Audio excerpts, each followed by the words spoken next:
Hello friends, आज हम अपना फिर दोबारा से शुरू करते हैं। आज हम सीखेंगे ईसी। जो हमने पिछली बार जो ईसी सीखी थी वो आपकी होती है 10th क्लास के लेवल की। उस इलेक्ट्रॉनिक कन्फिगरेशन से यानी ईसी से हमें ज़्यादा इन्फॉर्मेशन नहीं मिलती। तो आज हम सीखेंगे उस ईसी को जो कि आपकी 11th और 12th क्लास में यूज होती है।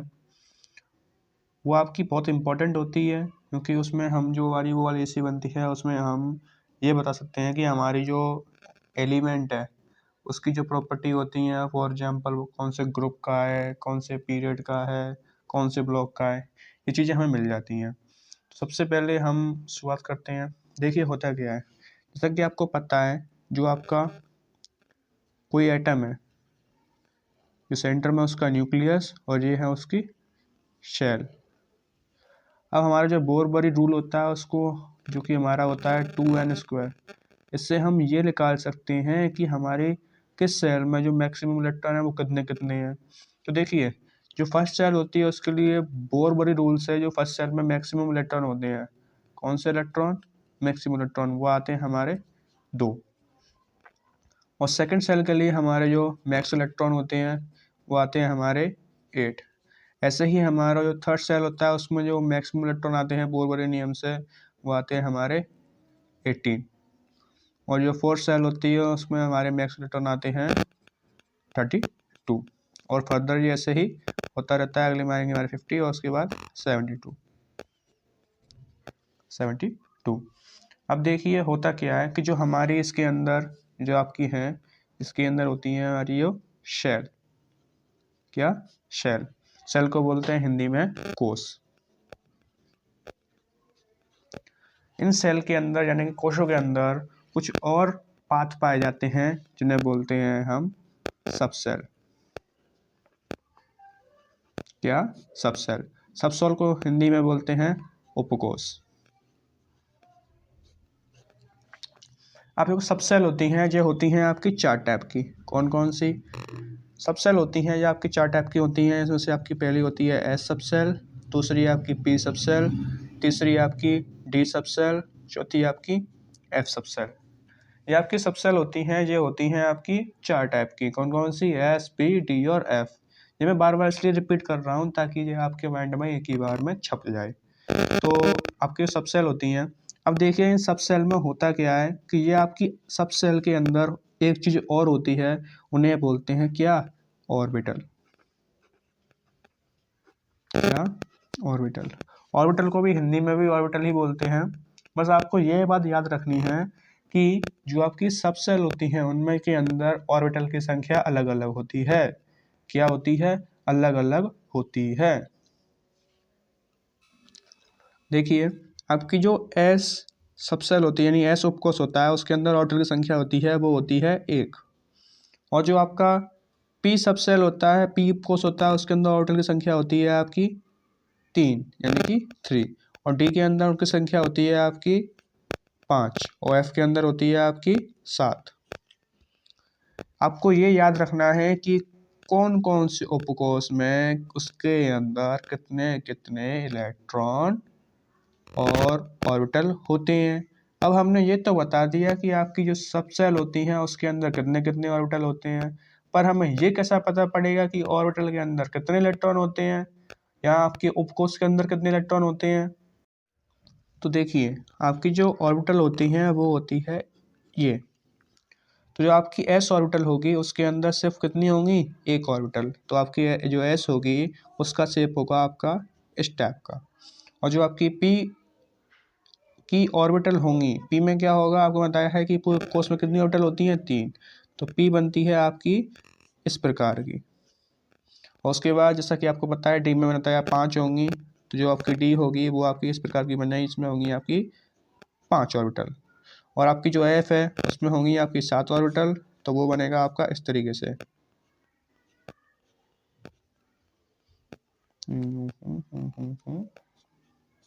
जो बन गई है आपकी एफ। अब आपको सिर्फ ये देखना है कि आपके इसके जो पी उपसेल होती है यानी पी के उपकोष होता है, इसको बोलते हैं सबसेल, उसके अंदर आपके इलेक्ट्रॉन कितने आएंगे। तो देखिए एस में कितना ऑर्बिटल है? 1। और एक ऑर्बिटल में जो मैक्सिमम इलेक्ट्रॉन आते हैं वो 2 आते हैं।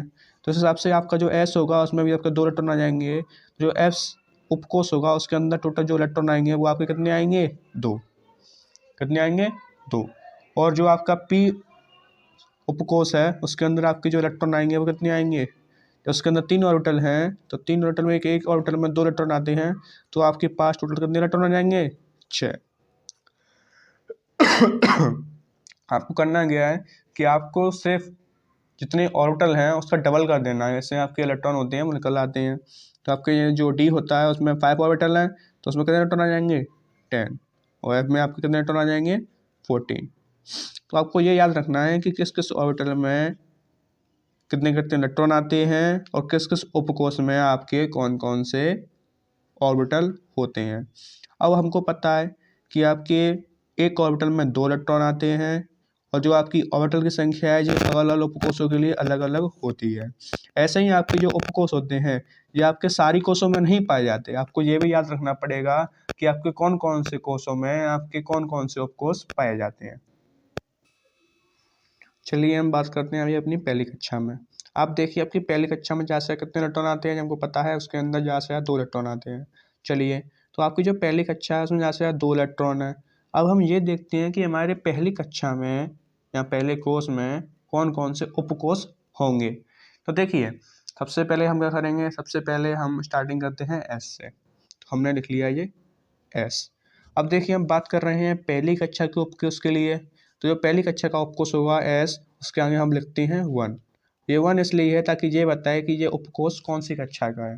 भाई एस तो आपका दूसरी कक्षा में भी होगा, तीसरी कक्षा में भी होगा, पर ये बताने के लिए कौन सी कक्षा का इसलिए वहाँ पर उसके ऊपर 1 कर देंगे। अब देखिए जो आपका एस उपकोष है, एस है उसके अंदर हमने पहले ही बताया है कि एस के अंदर आपके जो इलेक्ट्रॉन आते हैं जो अधिकतम इलेक्ट्रॉन 2 आते हैं। देखिए जो इसके अंदर जो इलेक्ट्रॉन आ जाएंगे वो ज़्यादा से ज़्यादा आपके 2 आएंगे, ठीक है। अब ये देखिए कि पहले कक्षा में ज़्यादा से इलेक्ट्रॉन कितने आते हैं, 2। तो इसका मतलब क्या होगा, उसमें कौन सा होगा, उसमें सिर्फ एस होगा, क्योंकि उसमें 2 इलेक्ट्रॉन लेने की क्षमता है और 2 इलेक्ट्रॉन की लेने की क्षमता एस की भी है। तो उसमें जो इलेक्ट्रॉन होंगे ज़्यादा से ज़्यादा अधिकतम इलेक्ट्रॉन होंगे वो आपके एस में ही आएंगे, इसलिए आपकी पहली कक्षा में सिर्फ एस उपकोष होगा। और ये पहली कक्षा का है इसलिए वहाँ पर लिखेंगे हम उसके पहले 1, ताकि वो हम बता सकें कि ये हमारी पहली कक्षा का उपकोष है। अब चलते हैं, अब हम देखेंगे हमारी दूसरी कक्षा में कौन कौन से उपकोष होंगे। तो देखिए दूसरी कक्षा है तो दूसरी कक्षा के लिए हम लिखेंगे पहले 2। सबसे पहले स्टार्टिंग करते हैं एस से। अब देखिए दूसरी कक्षा में अधिकतम इलेक्ट्रॉन होते हैं कितने, 8, और हमारे पास सिर्फ एस में कितने आते हैं, 2। इसका मतलब एस के बाद हमारा पी भी आएगा। जब हमारा पी भी आएगा तो ये हो जाएगा यहाँ पर 2p। अब देखिए हमारे पी में कितने इलेक्ट्रॉन आ जाते हैं, हमारे पी में भी अधिकतम इलेक्ट्रॉन आते हैं वो 6 आते हैं।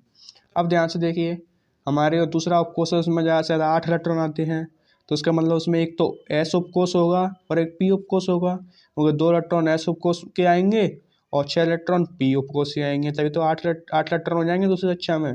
दूसरी कक्षा में आपके सिर्फ 2 उपकोष होंगे, वो होगा आपका एस और एक पी। और हमको पता है ये एस और पी उपकोष हैं, ये कौन सी कक्षा के हैं, दूसरी वाली के, इसलिए हम इनसे पहले लिखते हैं 2s और 2p। चलिए अब हम चलते हैं तीसरी कक्षा में। तीसरी कक्षा में कौन कौन से होंगे, ध्यान से देखिए तीसरी कक्षा में आपका इलेक्ट्रॉन होता है 18।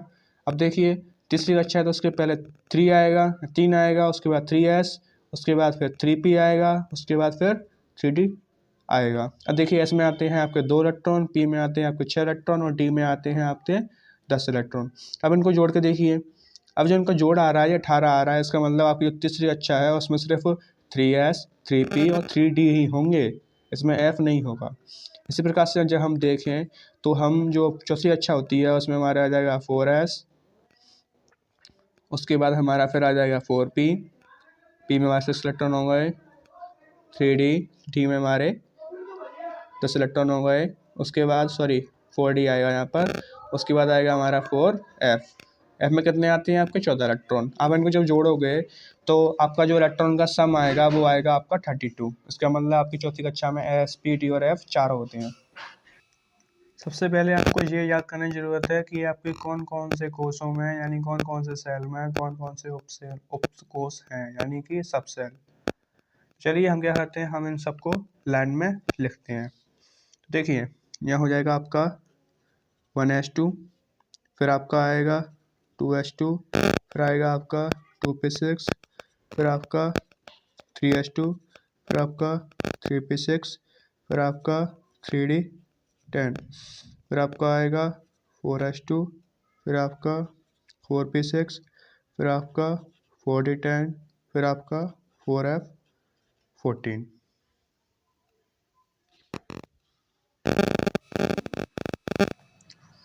जब हम किसी का इलेक्ट्रॉनिक विन्यास बनाते हैं तो हम इसी सेट का इस्तेमाल करते हैं उसका इलेक्ट्रॉनिक विन्यास बनाने के लिए, यानी कि उसका ईसी बनाने के लिए।